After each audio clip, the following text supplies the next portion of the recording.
एक हैशटैग किसी सरकार को कैसे गिरा सकता है? क्या होता है जब एक डिजिटल चिंगारी असल दुनिया में एक ऐसी आग लगा देती है जो अपने रास्ते में आने वाली हर चीज को भस्म कर देती है? आज हम हिमालयी राष्ट्र नेपाल की यात्रा करेंगे और आधुनिक युग के सबसे विस्फोटक और तेज राजनीतिक पतन में से एक का विश्लेषण करेंगे। हमारी जांच 4 सितंबर 2025 की आधी रात से शुरू होती है, एक ऐसे फैसले से जिसने 3 करोड़ लोगों को एक बहरे कर देने वाले डिजिटल सन्नाटे में डुबो दिया। सरकार ने सोचा कि वे शोर को रोकने के लिए एक प्लग खींच रहे हैं। उन्हें कोई अंदाजा नहीं था कि वे असल में एक फ्यूज में आग लगा रहे थे। ये कहानी है कि कैसे नेपाल की जेन जी पीढ़ी ने मीम्स, एनीमे के झंडों और अन्याय की धधकती भावना से लैस होकर एक पूरे राजनीतिक तंत्र को घुटनों पर ला दिया। यह है डिजिटल जहन्नुम का विश्लेषण। 4 सितंबर 2025 की आधी रात को नेपाल पर एक गहरा और परेशान करने वाला सन्नाटा छा गया। 3 करोड़ लोगों के देश के लिए, जहां अनुमानित 90% आबादी इंटरनेट का उपयोग करती है, यह केवल एक असुविधा नहीं थी, ये एक अंग भंग जैसा था।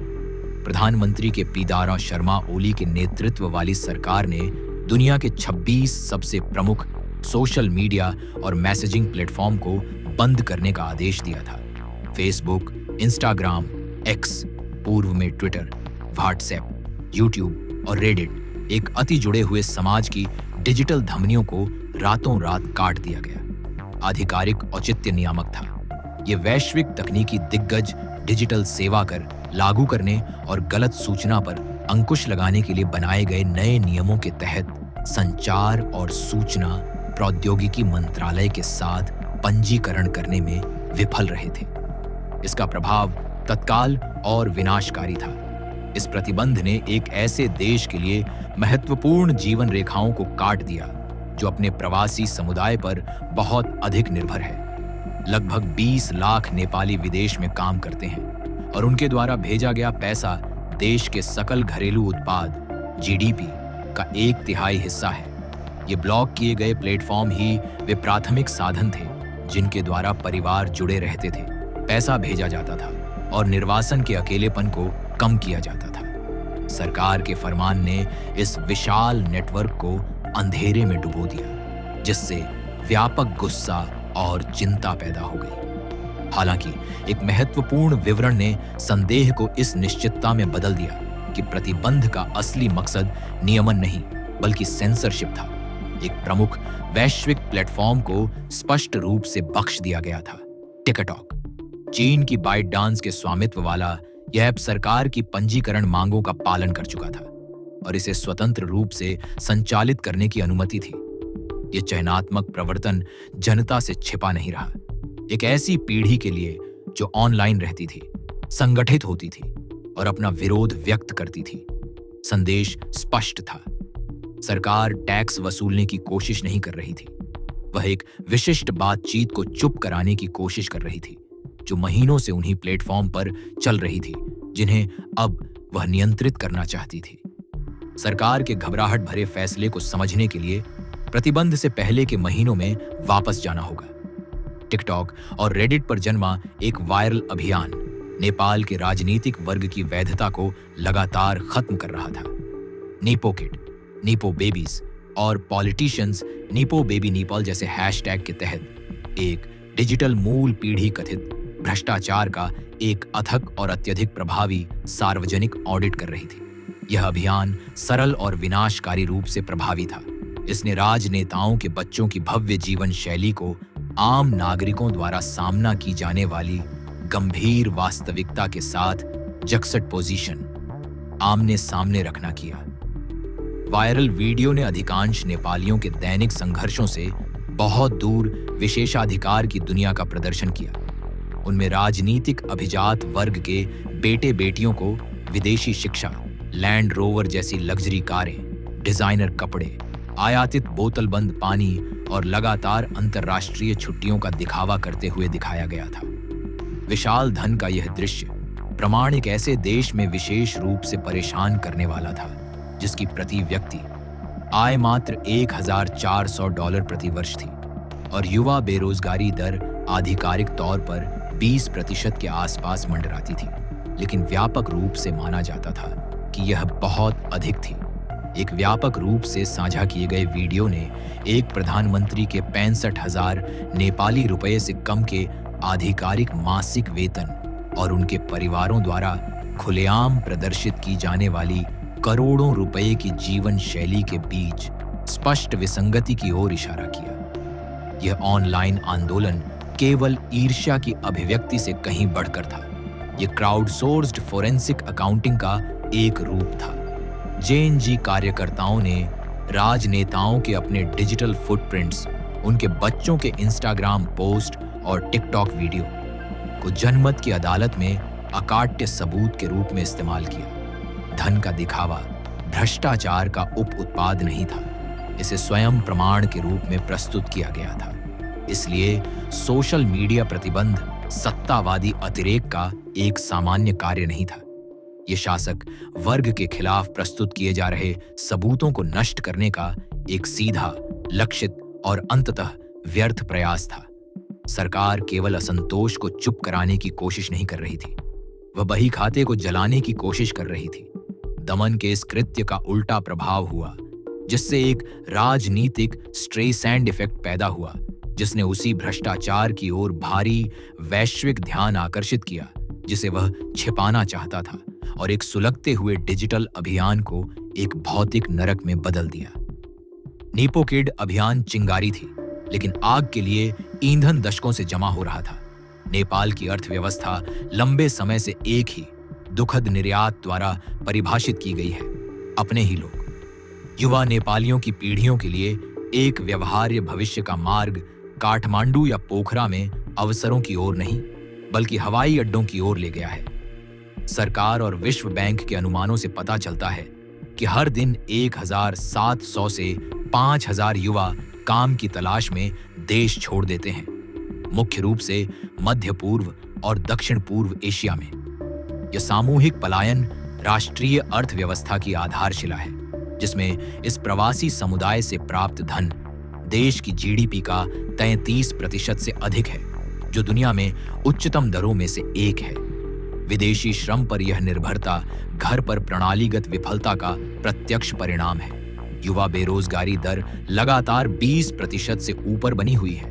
आर्थिक नीतियों ने लगातार एक छोटे धनी अभिजात वर्ग का पक्ष लिया है, जो रियल एस्टेट और बड़े पैमाने पर आयात जैसे आकर्षक लेकिन गैर उत्पादक क्षेत्रों को नियंत्रित करता है, जबकि औद्योगिकरण और घरेलू रोजगार सृजन स्थिर हो गया है।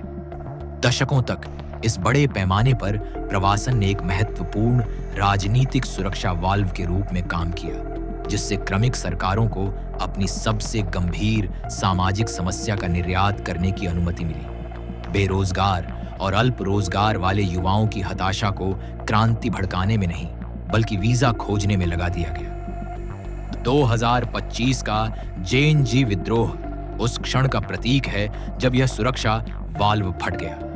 जो पीढ़ी सड़कों पर उतरी, वह या तो देश छोड़ने में असमर्थ थी, अपनी मातृभूमि को छोड़ने को तैयार नहीं थी, या प्रवासी समुदाय के साथ इतनी डिजिटल रूप से जुड़ी हुई थी कि उन्होंने निर्वासन के दर्द और पीछे छूट गए लोगों के गुस्से को एक ही साझा अनुभव के रूप में महसूस किया। सरकार का भ्रष्टाचार अब एक अमूर्त समस्या नहीं थी, इसे इस राष्ट्रीय त्रासदी का प्रत्यक्ष कारण माना जाता था।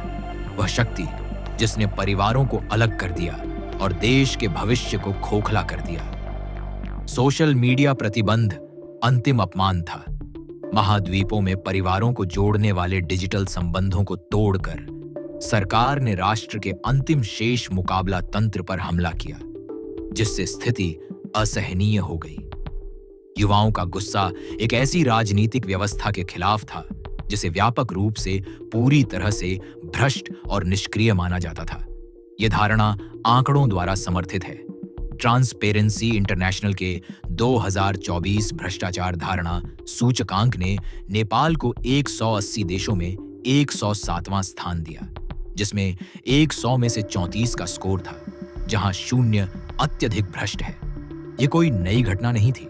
सार्वजनिक विश्वास वर्षों के हाई प्रोफाइल घोटालों से नष्ट हो गया था, जिसमें सरकार के उच्चतम स्तरों पर बहुत कम या कोई जवाबदेही नहीं थी। नकली भूटानी शरणार्थी घोटाले जैसे मामले, जिसमें राजनेताओं पर नेपाली नागरिकों को पश्चिम में बसाए जाने वाले शरणार्थियों के रूप में छिपाने के लिए रिश्वत लेने का आरोप लगाया गया था, एक ऐसे अभिजात वर्ग का प्रतीक बन गए जो दंड से मुक्ति के साथ काम करता था। भ्रष्टाचार की इस संस्कृति को पुरानी राजनीतिक अस्थिरता ने पोषित किया। 2008 में राजशाही के उन्मूलन के बाद से नेपाल में 13 अलग-अलग सरकारें रही हैं। 2 दशकों से अधिक समय में किसी भी प्रधानमंत्री ने अपना पूरा 5 साल का कार्यकाल पूरा नहीं किया है, जिससे राजनीतिक सौदेबाजी की एक स्थायी स्थिति पैदा हो गई है, जहां पुराने नेताओं के एक छोटे से दायरे के बीच अल्पकालिक सत्ता हथियाने के लिए दीर्घकालिक शासन का त्याग कर दिया गया था। काफी, शर्मा ओली, शेर बहादुर देउबा और पुष्प कमल दहल जैसी हस्तियों सहित यह स्थापित अभिजात वर्ग अपने बीच प्रधानमंत्री पद को घुमाता हुआ प्रतीत होता था, जिससे एक युवा आबादी के बीच निराशा और अलगाव की भावना पैदा हुई, जिसे नए नेतृत्व या वास्तविक परिवर्तन का कोई रास्ता नहीं दिखा। 30 साल की उम्र में गुरुंग एक विशिष्ट राजनीतिक जोशीले व्यक्ति नहीं थे।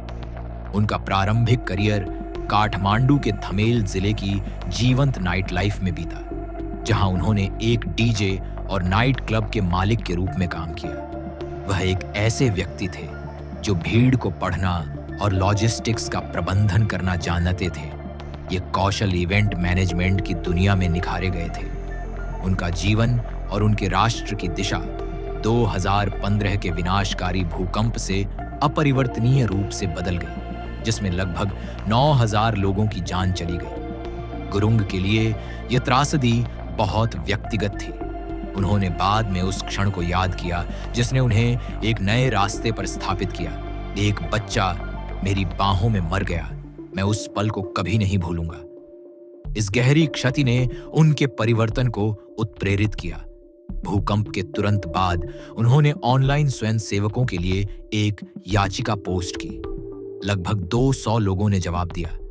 एक तत्काल नेटवर्क बनाया जिसने उधार की मोटर बाइकों पर दूर दराज के गांवों में चावल की बोरियां पहुंचाई और स्कूल के मैदानों में तंबू गाड़े। ये जमीनी प्रयास हामी नेपाल या हम नेपाल हैं बन गया। 2020 तक ये 1600 से अधिक सदस्यों के साथ एक पंजीकृत एनजीओ के रूप में औपचारिक हो गया था, जो आपदा राहत और नागरिक कार्रवाई में अपने अनुशासन और प्रभावशीलता के लिए जाना जाता था। डॉक्टर संदूक रुइत, एक प्रसिद्ध सर्जन और समूह के एक संरक्षक, ने गुरुंग को एक जमीनी नेता के लिए असामान्य रूप से अनुशासित के रूप में वर्णित किया, जिनका बयानबाजी के बजाय लॉजिस्टिक्स पर ध्यान केंद्रित करना ही युवा लोगों को उन पर भरोसा कराता है। संक्षेप में, हामी नेपाल एक छाया राज्य बन गया। ये ठीक वहीं सफल हुआ जहां आधिकारिक सरकार विफल रही थी, जिससे युवाओं के बीच एक दशक का विश्वास, विश्वसनीयता और लॉजिस्टिक क्षमता का निर्माण हुआ। 2015 के भूकंप पर सरकार की अयोग्य प्रतिक्रिया ने अनजाने में उसी संगठन का निर्माण कर दिया था, जो 10 साल बाद उसकी सत्ता को चुनौती देने के लिए वैधता और नेटवर्क रखता। जब 2025 का संकट खड़ा हुआ तो गुरुंग को खरोंच से एक आंदोलन बनाने की जरूरत नहीं थी। उन्हें बस उसे सक्रिय करना था, जो एक दशक से बन रहा था, जो राज्य की अपनी विफलता से पैदा हुआ था। गुरुंग की कार्रवाई का आह्वान राजनीतिक प्रतीकवाद में एक मास्टर क्लास था। उन्होंने छात्रों को 8 सितंबर को विरोध प्रदर्शन के लिए अपने स्कूल और विश्वविद्यालय की वर्दी पहनकर और अपनी पाठ्य पुस्तकें लेकर इकट्ठा होने का निर्देश दिया। इस सरल कार्य ने आंदोलन को शानदार ढंग से परिभाषित किया। यह हिंसक आंदोलनकारियों की भीड़ नहीं थी, बल्कि राष्ट्र के बच्चे थे जो शांतिपूर्वक भविष्य की मांग कर रहे थे। इस छवि ने राज्य द्वारा बल के किसी भी संभावित उपयोग को न केवल दमनकारी बल्कि राक्षसी बना दिया। पाठ्य पुस्तकों के साथ एक और अधिक आधुनिक प्रतीक दिखाई दिया। लोकप्रिय जापानी एनिमे श्रृंखला वन पीस से स्ट्रॉ हैट्स जॉली रोजर ध्वज अनजान लोगों के लिए ये एक समुद्री डाकू का झंडा था, लेकिन नेपाल और दुनिया भर के लाखों युवाओं के लिए यह एक भ्रष्ट और अत्याचारी विश्व सरकार के खिलाफ विद्रोह का तुरंत पहचानने योग्य बैनर था। इस सांस्कृतिक शॉर्टहैंड ने नेपाली संघर्ष को एक वैश्विक युवा चेतना से जोड़ा, यह संकेत देते हुए कि अन्याय के खिलाफ उनकी लड़ाई एक बड़ी पीढ़ीगत कहानी का हिस्सा थी। स्कूल की वर्दी और समुद्री डाकू के झंडों के संयोजन ने आंदोलन को पूरी तरह से समाहित कर लिया। यह उनके भविष्य के लिए एक लड़ाई थी, जिसे एक ऐसी पीढ़ी की विद्रोही भावना के साथ लड़ा गया जिसने चुप रहने से इनकार कर दिया था। 8 सितंबर को शांतिपूर्ण सभा पर सरकार की हिंसक प्रतिक्रिया ने एक विरोध को विद्रोह में बदल दिया, जिससे नेपाल दशकों में अपनी सबसे खराब राजनीतिक हिंसा में डूब गया। घटनाएं लुभावनी गति से सामने आईं, जिससे राष्ट्र और दुनिया सदमे में रह गए। 8 सितंबर 2025 की सुबह विद्रोही आशा के माहौल के साथ शुरू हुई। हजारों छात्र काठमांडू के मैतीघर मंडाला में एकत्रित हुए। उनकी स्कूल की वर्दी सफेद और नीले रंग का समुद्र थी। उनकी पाठ्य पुस्तकें ढाल की तरह ऊपर उठी हुई थी। प्रदर्शनकारियों ने पुलिस बैरिकेड्स के खिलाफ धक्का दिया। भ्रष्टाचार के अंत के लिए उनके नारे जोर से होते गए। राज्य की प्रतिक्रिया अचानक और क्रूर थी। पर्याप्त चेतावनी के बिना सुरक्षा बलों ने युवाओं की भीड़ में पानी की बौछारों, आंसू गैस और रबर की गोलियों की बौछार कर दी। फिर वह आवाज आई जो क्रांति को परिभाषित करेगी, असली गोलियों की तड़तड़ाहट। प्रतिबंध के बावजूद ऑनलाइन तेजी से प्रसारित ग्राफिक फुटेज में पुलिस को प्रदर्शनकारियों पर गोली चलाते हुए दिखाया गया, जिनमें से कुछ अभी भी अपनी स्कूल की वर्दी में थे। मानवीय कीमत भयावह थी। सौरभ, एक 18 वर्षीय कॉलेज छात्र, अग्रिम पंक्ति के पास था। उसने बाद में अपने अस्पताल के बिस्तर से बताया कि कैसे उसके ठीक सामने खड़े प्रदर्शनकारी को सीने में गोली लगी और उसकी तुरंत मौत हो गई। उसी गोली के छर्रे सौरभ के हाथ में लगे। मैं दर्द से चिल्ला रहा था और मेरे दोस्त मुझे इस अस्पताल ले आए। उसने कहा, यह पूरी तरह से अनावश्यक था। लोगों को मारना, मुझे नहीं लगता कि यह मानवता है, यह बस घृणित है। रात तक कम से कम 19 युवा नेपाली मारे जा चुके थे और सैकड़ों अन्य घायल हो गए थे। सरकार ने एक ऐसी रेखा पार कर ली थी जिससे वापसी संभव नहीं थी। 8 सितंबर को घातक कार्रवाई ने विरोध प्रदर्शनों को शांत नहीं किया, इसने उन्हें और भड़का दिया। हत्याओं पर दुख और रोष ने आंदोलन को एक पूर्ण विद्रोह में बदल दिया। 9 सितंबर को काठमांडू जल गया। राजधानी के ऊपर का आकाश धुएं से काला हो गया, क्योंकि अब हजारों की संख्या में प्रदर्शनकारियों ने कर्फ्यू की अवहेलना की और सुरक्षा बलों पर हावी हो गए। राज्य सत्ता के प्रतीक लक्ष्य बन गए। संघीय संसद भवन, सुप्रीम कोर्ट और ऐतिहासिक सिंह दरबार प्रशासनिक परिसर पर धावा बोल दिया गया और आग लगा दी गई। देश की सबसे शक्तिशाली हस्तियों के निजी आवासों पर हमला किया गया। वीडियो में भीड़ को वित्त मंत्री विष्णु पौडेल का सड़क पर पीछा करते और हमला करते हुए दिखाया गया, जबकि पूर्व प्रधानमंत्री शेर बहादुर देउबा और उनकी पत्नी विदेश मंत्री आरजू राणा देउबा पर भी उनके घर पर हमला किया गया। सिंह दरबार के अंदर राज्य प्रसारक के लिए काम कर रही पत्रकार यशोदा अधिकारी ने फंसे होने के आतंक का वर्णन किया, क्योंकि परिसर उनके चारों ओर जल रहा था। हवा में गैस सिलेंडर फटने की आवाज गूंज रही थी, इससे पहले कि उन्हें और उनके सहयोगियों को सेना ने बचाया। राजनीतिक व्यवस्था हमले के तहत ढह गई। अपने निजी आवास में आग लगने के साथ प्रधानमंत्री के पी शर्मा ओली ने असाधारण परिस्थितियों का हवाला देते हुए अपना इस्तीफा दे दिया। उनके जाने ने विद्रोह के चरमोत्कर्ष को चिह्नित किया, लेकिन इसने अराजकता को समाप्त नहीं किया। जैसे ही सरकार के पतन का प्रारंभिक उत्साह सुलगते खंडहरों की कठोर वास्तविकता के सामने फीका पड़ गया, एक परेशान करने वाला सवाल सामने आया। क्या 9 सितंबर को हिंसा का विस्फोट राज्य की क्रूरता के प्रति विशुद्ध रूप से एक जैविक प्रतिक्रिया थी, या आंदोलन को अन्य ताकतों द्वारा सहयोजित कर लिया गया था? सबूत एक जटिल और धुंधली सच्चाई का सुझाव देते हैं। हामी नेपाल के एक आयोजक अनिल बनिया ने कहा कि शुरू में शांतिपूर्ण विरोध को बाहरी ताकतों और राजनीतिक पार्टी के कार्यकर्ताओं द्वारा अपहरण कर लिया गया था। वरिष्ठ पत्रकारों और विश्लेषकों ने इस भावना को दोहराया, देश भर में हमलों की समन्वित प्रकृति को एक पूर्व नियोजित ऑपरेशन के सबूत के रूप में इंगित करते हुए, जो एक सहज छात्र आंदोलन की क्षमताओं से बहुत परे था। इस संदेह का समर्थन ऑनलाइन मंचों से परेशान करने वाली रिपोर्टों से होता है। डिस्कॉर्ड जैसे प्लेटफॉर्मों पर बयानबाजी कथित तौर पर शांतिपूर्ण विरोध के आह्वान से बढ़कर हथियारों की खरीद, मोलोटोव कॉकटेल बनाने और पुलिस स्टेशनों और बुनियादी ढांचे पर हमले शुरू करने के बारे में सामरिक चर्चाओं तक बढ़ गई थी।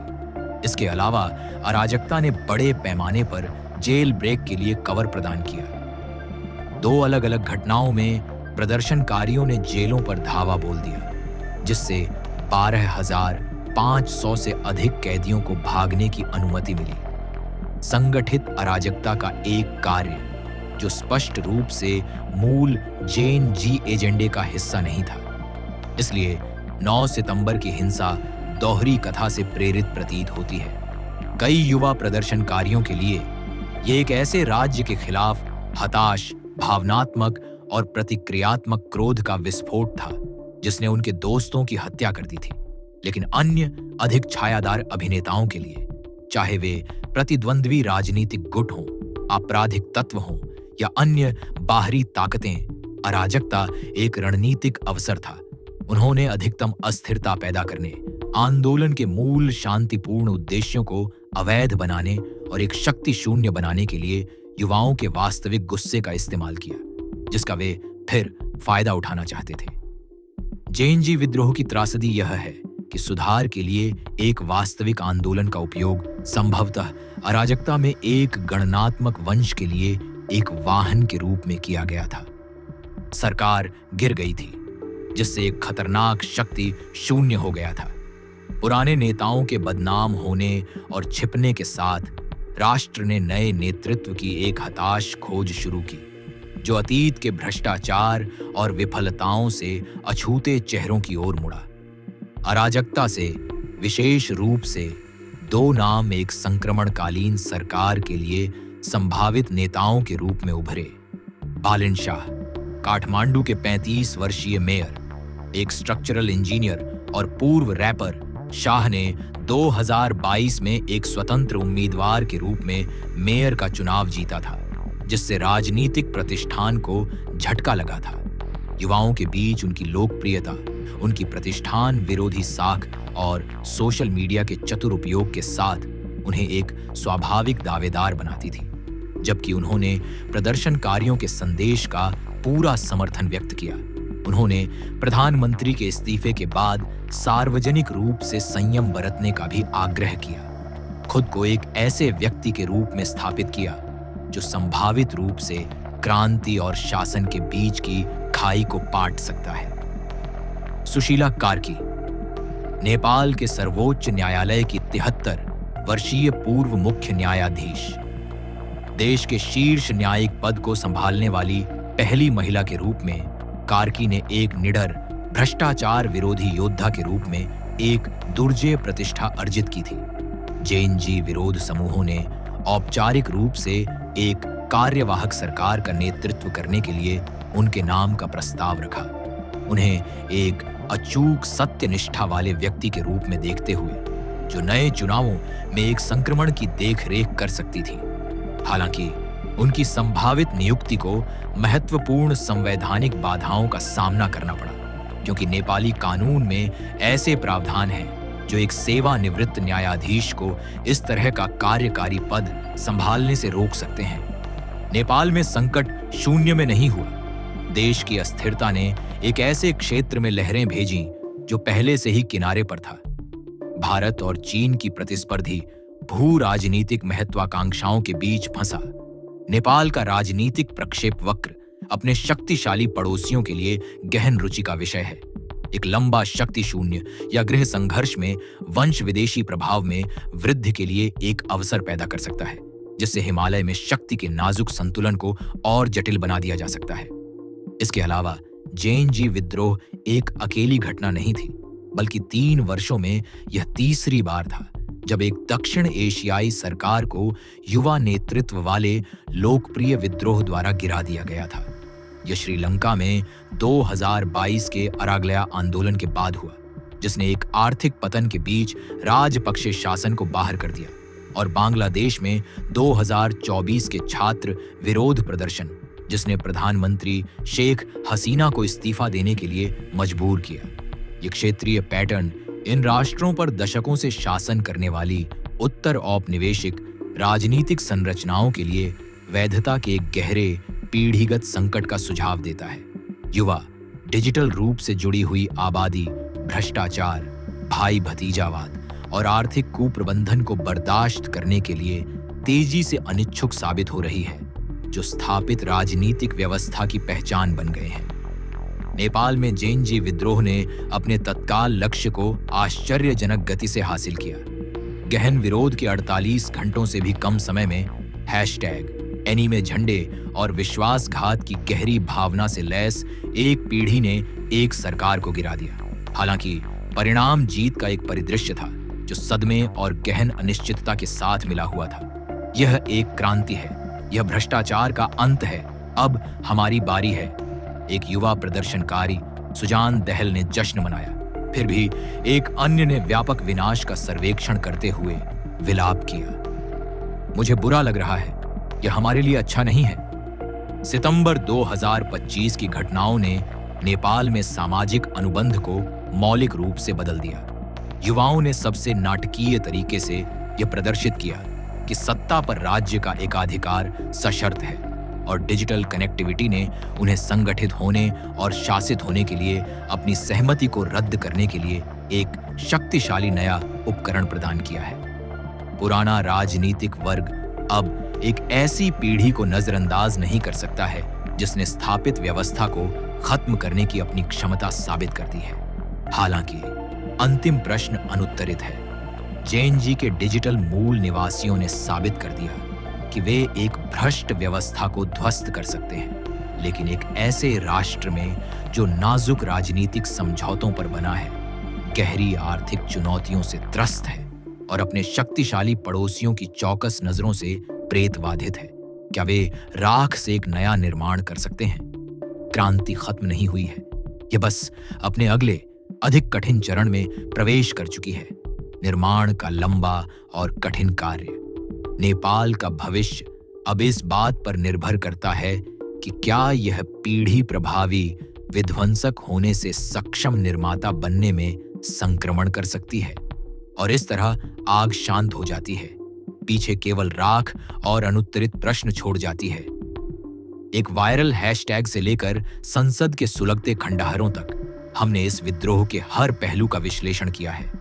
हमने देखा कि कैसे सरकार द्वारा की गई एक घातक भूल ने एक शांतिपूर्ण विरोध को हिंसक विद्रोह में बदल दिया। पुराना शासन चला गया है, लेकिन असली रहस्य तो अब शुरू हो रहा है। क्या यह एक शुद्ध क्रांति थी, या इसे धुएं में छिपी ताकतों ने अपहरण कर लिया था? क्या वह पीढ़ी जो पुरानी दुनिया को इतनी प्रभावी ढंग से जला सकती है, अब एक नई दुनिया का निर्माण कर सकती है?